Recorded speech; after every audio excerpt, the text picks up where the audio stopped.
Assalamualaikum warahmatullahi wabarakatuh. Alhamdulillah wassalatu wassalamu ala Rasulillah. Allahumma salli wa sallim wa barik ala sayyidina Muhammad wa alihi wa mawalah. La hawla wa la quwwata illa billah. Allahumma iftah lana wa lakum futuhal arifin bi rahmatika ya arhamar rahimin. Allahumma salli wa sallim wa barik ala sayyidina Muhammad wa alihi wa sahbihi wa azwajihi wa dhurriyyatihi wa ahli baitihi radhiyallahu anhum wa li masyayikhina ولجميع المسلمين والمسلمات والمؤمنين والمؤمنات الأحياء منهم والأموات وتابع بيننا وبينهم بالخيرات رب اغفر وارحم وأنت خير الراحمين اللهم نور قلوبنا بنور هدايتك كما نورت الأرض بنور شمسك أبدا أبدا يا ذا الجلال والإكرام برحمتك يا أرحم الراحمين اللهم رب زدنا علما نافعا وارزقنا فهما ربي اشرح لي صدري ويسر لي أمري واحلل عقدة من لساني يفقهوا قولي فاتقه يا عليم لا حول ولا قوة إلا بالله. Alhamdulillah.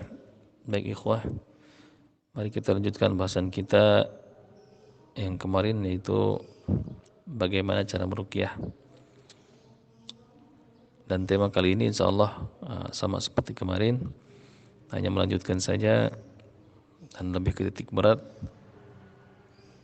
bagaimana cara mencari atau menentukan titik-titik persembunyian mereka atau bangsa jin dalam tubuh kita. Silakan disimak bagi yang sudah on, dan silakan berkomentar, silakan bertanya, dan barangkali menambahkan pun insyaallah kita sangat apresiatif agar grup ini hidup insyaallah. Bagaimana cara menemukan titik persembunyian jin dalam tubuh? Ini insyaallah kita akan bahas di pagi hari yang insyaallah cerah ini. Mudah-mudahan Allah Subhanahu wa taala mudahkan dan Allah limpahkan ilmu yang bermanfaat pada kita. Ya, intinya kita sama-sama belajar dari salah satu sunnah yang agung ini, yaitu ruqyah syar'iyyah. Sunnah bagaimana Rasulullah SAW dan para sahabatnya menuntaskan masalah seperti gangguan ruhani ini, yang sifatnya sihir, yang sifatnya ain, atau sifatnya khodam dan lain sebagainya. Mari disimak insyaallah. Kita mulai. Bismillahirrahmanirrahim. Cara bagaimana menentukan titik persembunyian jin dalam tubuh, ini berbagai cara kita bisa lakukan metodenya, dan setiap komunitas ruqyah dengan guru masing-masing dan talaqi atau sanad keilmuan masing-masing pasti berbeda. Nah, yang pernah kita pelajari yaitu bisa dengan membaca Al-Quran langsung, ayat-ayatnya langsung di dekat telinga dalam muqaddimah. Bisa dicek atau dites atau dicari dengan cara menghirupkan minyak kasturi atau minyak misik, atau juga bisa dengan meminumkan pada pasien air ruqyah, atau bisa juga dengan campuran air putih air ruqyah yang disuruh tambahkan minyak daun bidara atau minyak habatus sauda, kemudian diminumkan. Atau juga bisa dengan minumkan air hujan, bisa. Tadi bisa dengan cara membacakan Al-Qur'annya langsung untuk mendiagnosa, untuk menebak, menentukan di mana jin ini bersembunyi di dalam tubuh pasien kita. Maka ini akan lebih memudahkan kita setelah kita melakukan tadi muqaddimah ruqyah, setelah melakukan diagnosa yang mendalam, sehingga kita tinggal mencari titiknya di mana, dan setelah titik itu ditemukan, kita tinggal menyentuhnya dengan telapak tangan kita, atau menekannya atau menepuk-nepuknya nanti. Jadi bacakan Al-Quran sambil menyentuh bagian yang agak ngilu, panas atau sakit. Nah, bacakan Quran misalkan secara tartil dekat telinganya. A'udzu billahi minasyaitonir rajim. Bismillahirrahmanirrahim. وأوحينا إلى موسى أن ألق عصاك فإذا هي تلقف ما يأفكون فوقع الحق وبطل ما كانوا يعملون فغلبوا هنالك وانقلبوا صاغرين وألقي السحرة ساجدين قالوا آمنا برب العالمين رب موسى وهارون. Bacakan ayat ini berulang-ulang di dekat telinganya, atau bacakan Al-Fatihah satu kali, 3 kali, 5 kali, 7 kali, dan seterusnya. Atau bisa juga dengan ayat kursi, langsung ayat pembakar, Allahu la ilaha illa huwal hayyul qayyum, dan seterusnya. Atau juga bisa dengan ayat pembatal sihir yang tadi di awal, atau ayat-ayat yang lain, ayat-ayat peringatan, ayat-ayat azab, seperti misalkan ayat-ayat yang menjelaskan tentang bagaimana beratnya siksa Allah atas orang-orang kafirin, musyrikin dan munafikin.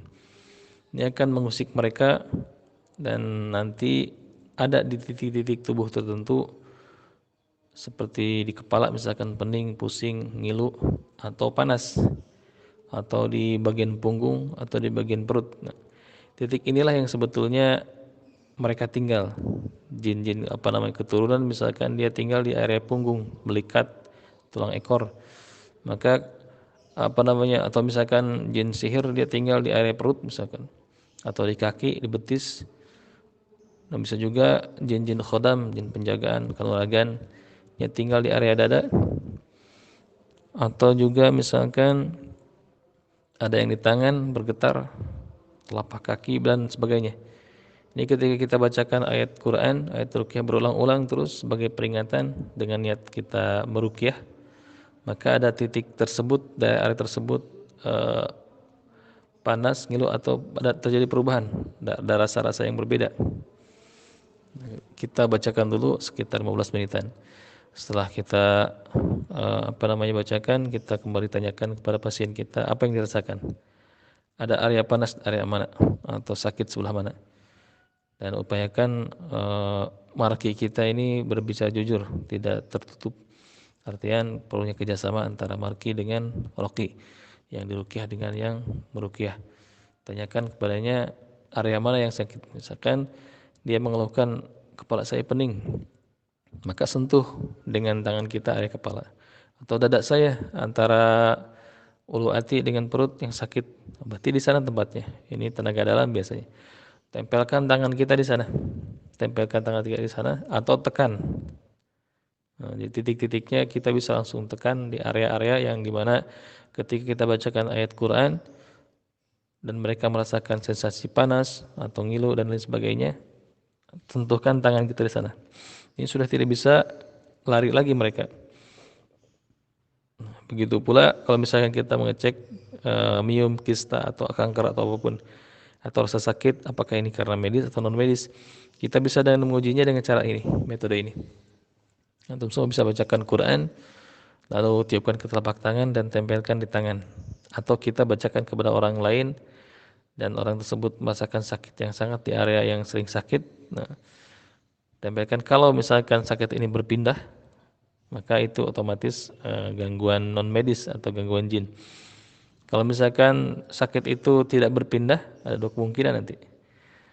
Ada misalkan sakitnya bertambah parah, tambah sakit, atau sakitnya biasa tidak ada perubahan. Ini kemungkinan gangguan medis atau penyakit yang harus dicek ke dunia medis, bisa ke tabib, bisa ke dokter dan puskesmas, rumah sakit dan lain kesehatan lainnya. Begitu caranya. Jadi titiknya seperti misalkan dilihat di gambar di bawah, insya Allah. Gambar yang sudah Anda share di atas itu titik-titik yang umum menampakkan reaksi ketika kita bacakan ayat Al-Quran, atau ketika kita minumkan pasien kita dengan air ruqyah atau air yang sudah diruqyah dicampur dengan daun bidara, minyaknya, atau dengan minyak habatus sauda, atau dengan menghirupkan fresh care bidara atau dengan minyak kasturi, hirupkan, ya langsung bereaksi di area-area titik-titik yang di atas. Ada yang mungkin ketika kita lakukan hal di atas, pening langsung di kepala, dihirup misalkan kasturi. Hirup ke dalam, terus simpan di dalam perut si udaranya, lalu keluarkan pelan-pelan. Bismillah dulu sebelumnya. Bismillah, lalu hirup, dan kemudian tahan di perut, masuk ke dada, tahan di perut si udaranya, dan keluarkan secara perlahan-lahan. Ini kemungkinan banyak. Tadi bisa dengan ayat Quran, ayat bidara, bidara atau air ruqyah yang sudah ruqyah, air putih biasa, atau air ruqyah putih biasa campur dengan minyak bidara atau campur dengan minyak habatus sauda, atau dengan cara menghirupkan minyak kasturi atau fresh care, bisa juga fresh care yang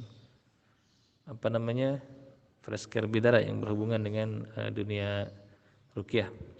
Hirupkan atau minumkan atau bacakan. Nah, nanti area-area ini, area-area yang sudah dilingkari atau ditunjukkan dengan tanda panah di atas, dia akan ada ngilu, panas, atau bergetar, atau sakit kalau mereka ada gangguan. Tapi kalau tidak ada gangguan, bertahap. Misalkan dengan kadang-kadang mereka yang tinggal di telinga berusaha menutupi atau mengalihkan pikiran orang yang dihinggapinya atau orang yang menderita, sehingga kita tidak cukup membacakan tidak ada reaksi, naikkan dengan menghirup. Barangkali masuk dengan jalan hidung, di telinga dengan bacaan tidak masuk dengan terapi di hidung. Di hidung pun tidak ada reaksi, coba diminumkan dengan air bidara. Kalau sudah diminumkan berarti dia masuk ke dalam tubuh, masuk ke lambung, tidak bisa ditolak lagi. Nah, kadang-kadang kita diagnosa atau menentukan titik persembunyian mereka dengan cara dibacakan tidak mempan istilahnya. Bacakan dengan perlahan. Namun tidak kunjung ada reaksi juga. Ada pergetaran, atau pas kita tanya pada pasien kita, apa yang dirasakan? Tidak ada. Ini kemungkinan besar kalau dia dari awal datang atau dia mengundang kita untuk agar kita meruqyahnya, pasti ada masalah ini. Tidak kecuali orang yang ingin coba-coba untuk meruqyah, dan anak harap jangan sampai kita meruqyah untuk mencoba-coba untuk jadi bahan mainan mereka. Cari yang orang yang memang butuh-butuh untuk diruqyah, tolong mereka. Nah itu ya. Ketika kita bacakan tidak ada reaksi, kemungkinan ini dia menutup indera pendengaran pasien kita. Maka ganti caranya, dengan cara bukan dibaca tapi dengan cara menghirupkan minyak kasturi atau minyak fresh care. Kalau via hidung juga tidak ada reaksi, coba dengan meminumkan tadi air ruqyah atau air yang sudah dicampur dengan minyak bidara. Ini bertahap dan insya Allah akan ketemukan. Rasa sakit nanti ada, lalu tekan titik-titik ini. Misalkan dia di mata, di telinga, menunjukkan bahwa ketika kita bacakan ayat Quran, ini titik-titik ini tempat tinggal mereka sebetulnya. Ini mohon maaf, fotonya foto Al-Ustadz Surya, kita share dengan mohon keridhaan beliau, karena beliau pun praktisi di grup ini insyaallah. Jadi tadi bacakan ayat-ayat standar, lalu satu putaran atau ruqyah satu putaran. Nanti satu putaran itu dari mulai Fatihah, Al-Baqarah 1 sampai 5, Al-Baqarah 102, terus pertengahan Al-Baqarah, ayat kursi, dan 2 ayat terakhir Al-Baqarah. Nah, kita bacakan satu putaran, kita tanyakan pada marke kita, apa yang dirasakan, apa yang sebelah mana yang panas atau yang sakit sebelah mana. Nanti dia mungkin bercerita, saya sakit di area sini, di jantung misalkan, atau di dada saya panas. Ketika saya dengarkan bacaan ruqyah Ustaz, punggung saya panas. Nah, sebetulnya dari sini kita bisa menebak jenis gangguannya ini dari mana. Jadi sambungkan dengan hasil diagnosa kita. Yang pertama misalkan gangguan ini saya sakit di dada, area dada atas. Ini kemungkinan orang ini punya punya ilmu-ilmu kanuragan. Ilmu kanuragan seperti misalkan ilmu kebal, perlindungan. Ini langsung ketika kita bacakan Al-Quran, panas di area dada dan jantung. Agak ke bawah sedikit, antara ulu hati ke pusar. Ini khodamna jenis tenaga dalam seperti misalkan pukulan jarak jauh atau apa namanya ilmu-ilmu pernapasan. Nah itu kita bacakan panas di area sana. Atau orang ada ketika kita bacakan ayat ruqyah panas di area punggung belikat. Ini sepanjang tulang belakang atau tulang ekor sampai punggung sampai pundak. Ini kemungkinan besar ini gangguannya gangguan jin saka atau jin keturunan atau jin nasab. Tanyakan kepadanya apakah punya leluhur yang dulu pernah bermuamalah dengan jin atau orang, katakan apakah orang bisa pintar atau seorang dukun atau orang sakti pintar. Kalau sambung, tanyakan kepadanya apa yang diamalkan, apakah punya amalan yang diajarkan oleh kakeknya tersebut. Nah, kalau misalkan ada, maka putuskan dengan ikrar pemutus. Terus tanyakan lagi apakah ada benda yang disimpan atau yang diwariskan dari kakek tersebut dari leluhurnya. Misalkan ada keris, kalau keris kita bengkokkan dulu, musnahkan. Kalau bentuknya tulisan-tulisan di kertas atau di kain maka bakar. Kalau bentuknya di batu akik atau berbentuk kaca maka pecahkan. Bentuknya dirubah. Itu untuk menuntaskannya. Atau misalkan pasien kita merasakan sakit di area telinga. Ini jin-jin toyar biasanya, jin-jin penerbang. Mereka tinggal di area telinga.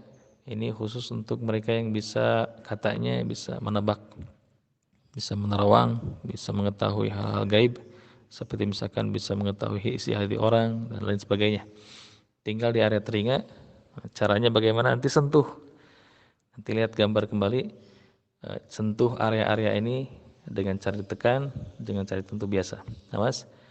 Kami sarankan jangan sampai meruqyah akhwat untuk ikhwan yang bukan mahram. Ini berbahaya sekali. Hindari. Nanti yang menekan siapa? Pasti mahramnya atau ahlinya atau murabinya. Jadi jangan sampai kita yang menyentuhnya. Ini tidak mengundang rahmat Allah. Kita berharap bacakan Quran ini turunnya rahmat. Wa nunazzilu minal Qur'ani ma huwa syifa, dan turunnya syifa, kesembuhan. Kita berharap laknat Allah yang turun. Jangan jadikan ruqyah ini kesempatan buat setan untuk menjerumuskan kita lebih jauh dan lebih dalam lagi ke jurang kehancuran. Hati-hati ikhwah. Maka kalau misalkan antum diminta ruqyah, kalau antum ikhwan dan yang mau diruqyahnya ini akhwat, mau dia ibu-ibu, mau dia nenek-nenek, mau dia remaja, gadis, atau mungkin mau dia perawan atau janda atau sudah menikah, maka sebaiknya berhati-hati. Upayakan kalau kita memang sudah mepet tidak lagi peruqyah perempuan atau akhwat, maka syaratkan kepada mereka kita tidak meruqyah sendirian atau tidak meruqyah akhwat tersebut sendirian. Tolong dibantu, tolong ditemani oleh mahramnya atau keluarga yang laki-laki. Jadi yang sampai kita meruqyah berdua-duaan. Setelah itu kita sarankan mereka memakai pakaian yang tertutup, pakai mukena minimal. Lalu pakaikan niqab atau cadar. Ini lebih terjaga. Jangan sampai meruqyah hanya memakai jilbab yang kecil, digulung-gulung diikatkan ke leher. Sementara area lekuk-lekuk tubuh, dada misalkan atau pinggul kelihatan. Ini berbahaya sekali. Berbahaya sekali. Jangan sampai ada fitnah di sana. Baik, mari kita lanjutkan. Bagaimana cara menyentuhnya? Menyentuhnya banyak sekali cara. Mau dengan menyentuh biasa, awas jangan ditekan. Hanya ditempelkan telapak tangan kita di area-area ini. Atau ditekan pun bukan ditekan seperti apa ya? Dengan menggunakan tenaga gitu. Hanya nempel gitu. Hanya nempel tubuh kita, jari kita atau tangan kita, telapak tangan kita ke area-area yang dimaksud. Coba lihat gambar kembali.